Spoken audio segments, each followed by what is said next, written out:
because this is something that I can just say, speaking for myself, uh, when we really feel down, when we really feel like we need Allah, we're making dua in the most humblest way, in the most sincere way, in the most beautiful way. But then suddenly, when things are going your way, it's very easy to take that dua and lower it in quality because you feel like, well, there's nothing to make dua for, right? I got what I wanted, and now naturally, the dua also then should be lessened. This is an understanding, unfortunately, that I know that I have been in the habit of doing, and I know a lot of us, we share that sentiment, that we remember Allah in difficult times, but when it comes, that there are times of happiness, times of ease, it's very easy to Allah not being in the picture, or not nearly as present in the picture as Allah should be. So, I wanted to discuss that at some level. How to make dua. But before we talk about how to make dua, it's always important. As human beings, we always want to know what's in it for us, right? We're not going to do something, unfortunately speaking, unless we know that we're going to get something out of it. So, some virtues of dua that I'd like to mention. First and foremost, dua in of itself is an ibadah. Allah subhanahu wa ta'ala sent us on this dunya for the purpose of worshipping Allah subhanahu wa ta'ala. You guys have heard that verse, وَمَا خَلَقْتُ الْجِنَّ وَالْإِنسَ إِلَّا لِيَعْبُدُونَ, that I have not created mankind and jinnkind except that they worship me. And dua is a very easy form, honestly speaking, for us to get comfortable with worshiping Allah. Because until you really talk to a person, will you want to do a bunch of actions centered around that person? I started working at my job recently, and then if my boss wasn't so nice to me in our communication, then all the tasks that he gave to me from the very next day, I would be very hesitant, and I would also be kind of lazy in my approach in whatever demands that person makes of me. Similarly, when it comes to Allah, you want to build a relationship with talking with Allah, because the more that you're open with Allah, the more you will realize the need you have for Allah. And you will want to continuously, whenever Allah asks you now to do something, you will be like, oh, this is Allah. This is the one who has given me this, everything in my life that I have it is because of Allah. So, getting in the habit of making a dua, it is one of the easiest way for us to get into the circle of getting into the habit of making ibadah, because it of itself is an ibadah. And it's a very easy ibadah to get ourselves acclimated to, because it's simply just talking, right? We all love sharing things. Whenever something good happens, we love sharing it with people. And Allah is always available for us to talk to, for us to thank Him, for us to if we need to make any complaint, if we need to do any type of thing, Allah subhanahu wa ta'ala is always available for us to have a discussion with. Number two, dua is a weapon for the believer. Whenever we have to go either on the offensive on a situation or the defensive, something is happening to us, the very first thing, we have like a list of things that we go through to respond to that situation. But the first thing that, brothers and sisters, we have to get into the mindset of is understanding that our conversation with Allah, us conversing first with Allah, should be the very first thing. Because once you do that, the way you respond, Allah subhanahu wa ta'ala will, inshallah, put that inside of you the way that you are supposed to respond. But if you end up doing all the actions that you thought were correct in that situation, at the end you ask Allah, well then maybe you did all that for nothing, because then you realize, oh wow, that was not even the correct thing that I should have done. Right? So the first thing, brothers and sisters, we want to get into the habit of is, whenever we're put in a situation, whether it be to go on the offensive or the defensive in life, we ask Allah subhanahu wa ta'ala to be our very first means of communication. Because Allah subhanahu wa ta'ala mentions dua is a weapon for the believer. Last thing, all du'as of a believer are answered. Final virtue, I thought we'd end it on a pretty powerful one. The ayah that I recited, Allah subhanahu wa ta'ala mentions that whenever you call unto Allah, Allah subhanahu wa ta'ala, He responds to it. The dua of a believer is always accepted. And this is very powerful. And quite recently, one of my relatives, this is a dua that I remember he mentioned it to me. because he went to college, and he told me, he's like, Yusuf bhai, I'm making dua every single day. I've changed every single thing about me to become a better person. And I'm making one dua consistently every single day. I said, okay, what is that dua? He's like, I want to get into med school. I really want to get into med school. This is the biggest thing for him. He was studying night and day for it. He was making dua for it. He changed his life for this because he knew, he heard it in the khutbah as well. All the duas of a believer are answered. He heard this. He had belief in it too. It's not like he didn't have conviction. But he's like, Yusuf bhai, I've been studying for so many years now. It's been multiple years at this point. He's like, why is it that I cannot get into medical school? Allah answers the dua of a believer. I'm doing everything the right way. I'm being so sincere. I'm not perfect. Nobody's perfect. But why is Allah not answering my dua? I didn't have a conversation with a cousin for a little bit after that. We just got busy in our own lives. But he did, a couple months later though, again, he followed up. We had a conversation, we followed up on that whole discussion. Then I asked him, like, hey, how's it going with the whole studying for med school and everything like that? He's like, Yusuf bhai, you won't believe it. We had a mutual friend within the community, and he's like, after talking with that friend and consulting him, and really talking about, like my skill set and all those kind of things, I realized that med school was not for me, and that's not what I wanted to do. And I'm actually pursuing something differently, and I'm pursuing something different. And I just couldn't help but laugh at that point, right? I had a pretty big smile on my face because I talked to this guy only a couple months prior, and he said the world was like as if it was collapsing. You cannot understand. Why is Allah not answering my dua? Why is Allah not doing what I want? And this is the reality, brothers and sisters. Dua is answered for a believer, definitely. But it's manifested in one of three different ways. It's not directly just going to be exactly how you want it. There's three ways that duas can be manifested. Number one, if according to Allah it is beneficial, then that thing is granted immediately. I taught this last year in an Islamic school. There are certain kids, they come into this class, they tell me, brother, I didn't study even for 1 second for your exam. I'm just going to make dua and hope for the best. I had many students like that. And you know what? Maybe there was something really sincere in that dua. Without a doubt, they did pass pretty consistently. I don't know if they were just naturally gifted, or was it that dua, Allah subhanahu wa ta'ala deemed it beneficial, they would pass every single time. Oh man, Allah deemed it beneficial for you. So you got your dua granted. That's number one way a dua can be granted. And this is the one that we always strive for, right? This is the one that we always want.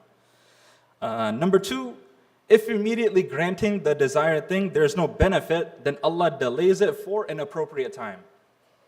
There's a couple kids here, maybe they're 15, 16 years old, and they're making dua to Allah, Ya Allah, please, I want my first car to be a Tesla.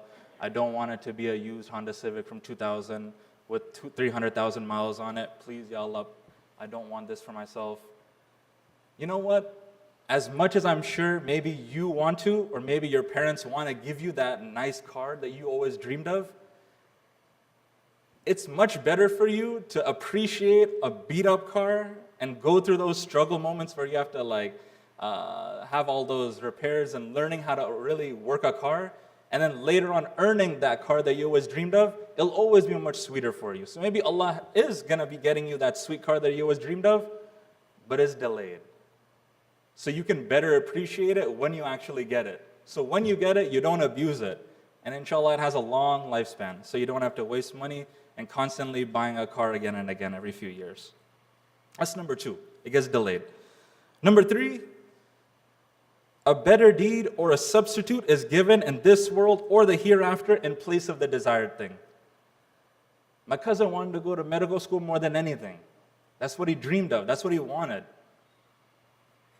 Last week, on my Instagram feed, he had a white coat ceremony for going into dental school. And I couldn't, I was just so happy for that guy. I couldn't express to you how happy I was because of how much difficulty I knew he had in studying and whatever, life situations we have that we delayed it, whatever it is, right? But he got to his dream. what he wanted to do, Allah subhanahu wa ta'ala granted it to him. But it didn't come at the time that he thought was best for him. Allah did it at the best time, which was what Allah decides. And alhamdulillah, he got to start his dentistry school. Allah make it easy for all the students who are studying and all of us who are practicing what we've studied. Astaghfirullah li wa lakum wa li sa'il muslimina fastaghfiru innahu huwal ghafurur rahim.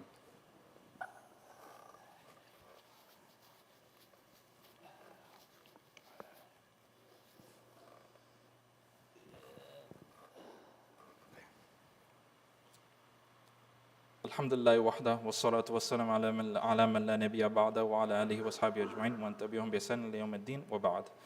Okay, let's just quickly mention, we're going to mention some things to do in dua, and second, things not to do. Things that are liked and things that are disliked. That way we have a good frame of what we should be doing and what we should not be doing. Number one, do a good deed before you make dua. If you've ever had to ask your parents to like sleep over at a cousin's house or ask them for like some $50 because over the weekend you had like a surprise field trip, I mean, you're not going to ask them when you got an F on your report card, right? They're going to be like, you can take those $50 and you're going to mow the lawn for them, right? They're not going to give it to you straight up. It's just not going to happen. Whenever you do a good deed, this is an indicator to Allah subhanahu wa ta'ala that you're sincere in this thing that you're asking for. You're going in with a good impressionable sight on your behalf. You're making yourself look good. When you ask for something, you want to make sure that you yourself look like a good candidate for the thing that you're asking for. If I ask for a promotion at my job and I'm consistently late, I'm never on task, why would the person take me seriously when I say, hey, by the way, I want added responsibility and I want to get paid for it too? Then we're like, no, dude, we're just going to make you work for two people, but pay you just for one, like how most places do nowadays. And that's just the reality, because you have to prove it that you want to be sincere in the request that you're making. So do a good deed before you make your dua, whatever it might be. Even a small thing, 2 rakats, you can give $1 to the masjid or anything. It's so easy.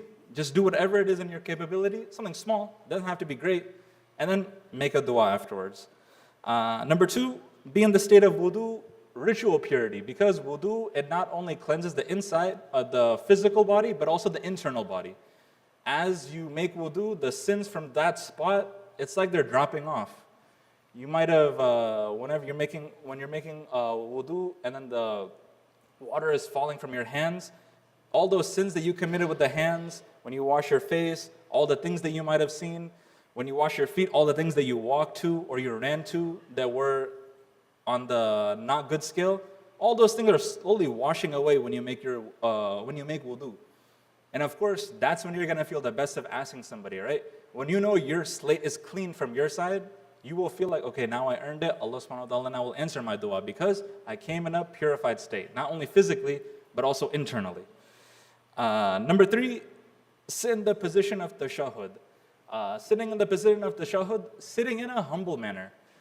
Some of us, I remember when I was in madrasa, we were sitting crisscross and we were making our dua, and our teacher, all of a sudden, he stopped the dua that he was making and he said, look at the manner in which you're making your dua. It's like you don't even care what it is that you're saying.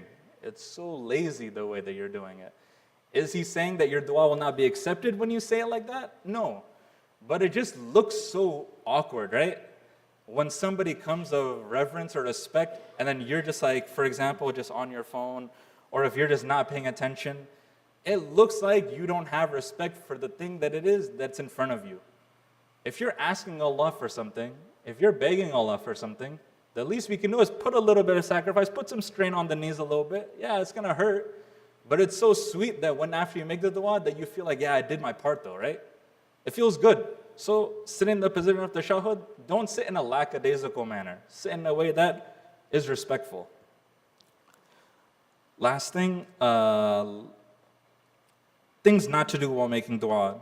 Number 1, focusing so much on it mentions over here, rhyming that causes difficulty. Don't make your dua like a spoken word competition, right? Dua is not a competition that you're trying to impress somebody with what you're trying to say. Like you're saying it out loud and you're trying to make it on like a reel or something. So people are recording like, oh wow, look at that dua, the wording, the composition, everything about it. Dua is not for impressing other people. It's for yourself. It's for inner reflection. It doesn't have to come out beautifully. It just has to come out sincerely. Don't be so stuck on the words that you have to say it in the perfect manner. You're talking to Allah. Allah knows your heart. Allah, if you're sincere, Allah will answer your dua. Don't feel the need that you have to say all these fancy words and look up in a dictionary like it's a test or something. You just be sincere in your dua. Number two, to not insist on any dua. What does that mean? Like how what my cousin did? Maybe he did. He felt like there's only one answer to my dua, and that is for me to get specifically into med school. That's the only way I want my dua answered. This is also incorrect, right? Because Allah subhanahu wa ta'ala has the entire picture. We only have a tiny little pixel. You don't know maybe the next step, but Allah subhanahu wa ta'ala has the entire plan out for what it is that you need.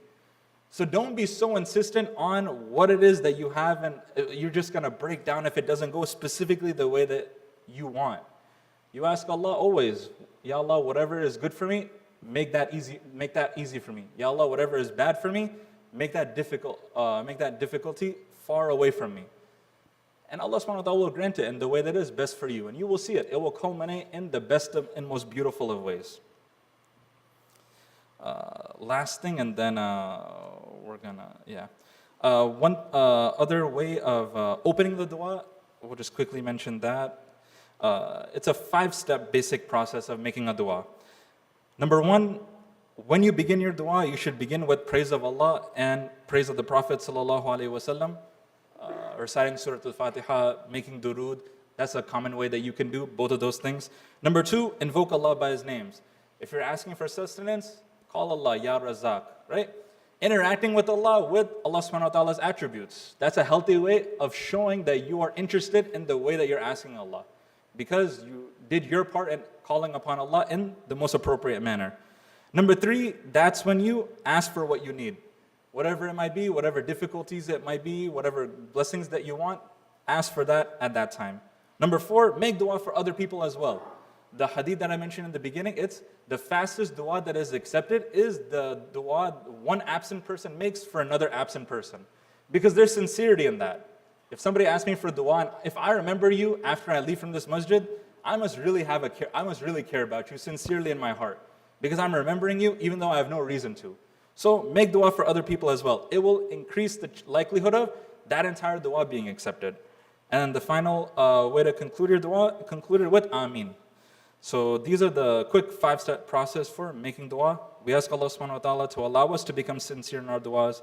We ask Allah subhanahu wa ta'ala to answer all of our beneficial duas. We ask Allah subhanahu wa ta'ala to remove any hardships that we're going through. And we ask Allah subhanahu wa ta'ala for any sicknesses that are going about in the world, within our community, that Allah subhanahu wa ta'ala alleviate those pains and make it easy for us. إن الله يأمر بالعدل والإحسان وإيتاء ذي القربى وينهى عن الفحشاء والمنكر والبغي يعظكم لعلكم تذكرون فاذكروني أذكركم واشكروا لي ولا تكفرون وأقيموا الصلاة.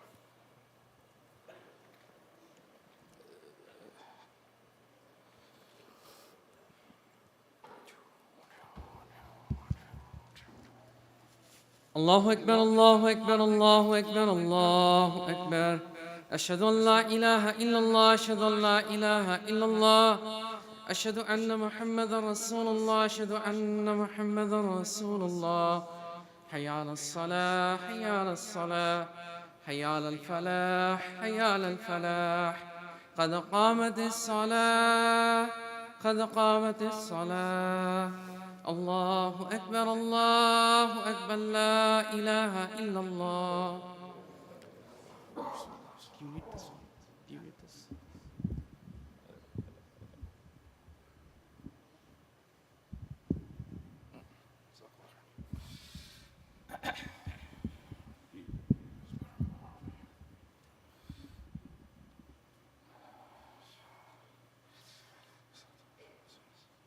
الله أكبر.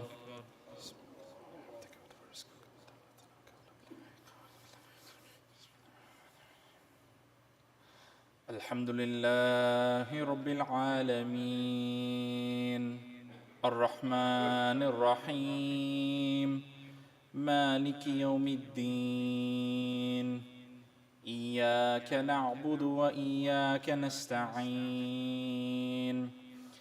اهدنا الصراط المستقيم صراط الذين أنعمت عليهم غير المغضوب عليهم ولا الضالين.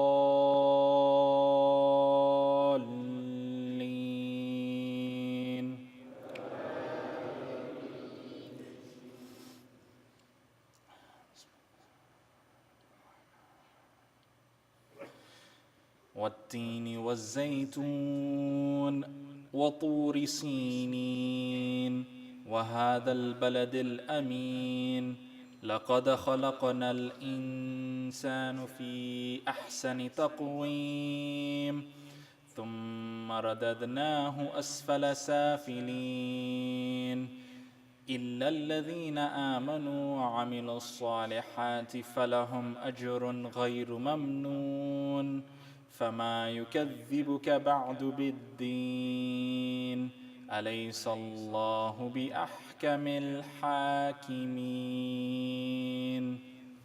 الله أكبر.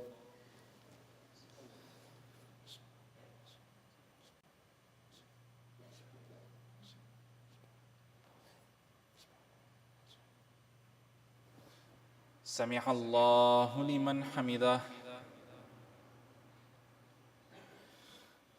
الله أكبر.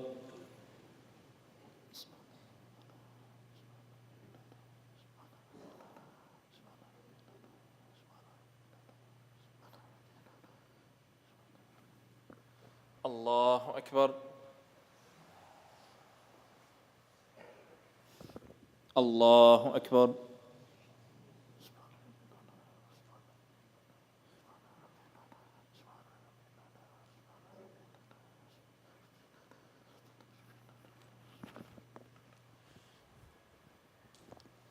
الله أكبر. الحمد لله رب العالمين الرحمن الرحيم مالك يوم الدين إياك نعبد